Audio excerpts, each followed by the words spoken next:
أعلنت شركة آينا الإسبانية لتشغيل المطارات إن الرحلات الجوية ألغيت في أنحاء جزر الكناري الإسبانية اليوم، مع وصول العاصفة هيرمين من فوق المحيط الأطلسي مصحوبة بأمطار غزيرة إلى مقصد العطلات الشهير.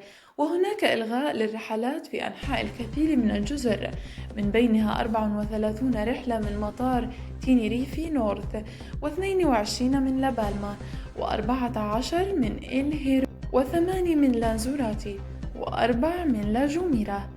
وأصدرت الوكالة الوطنية الإسبانية للأرصاد الجوية إيميت تحذيراً أحمر خاصاً بالطقس بالنسبة لجزر جران كناريا ولابالما والهيرو من منتصف النهار إلى منتصف الليل اليوم وفق رويترز.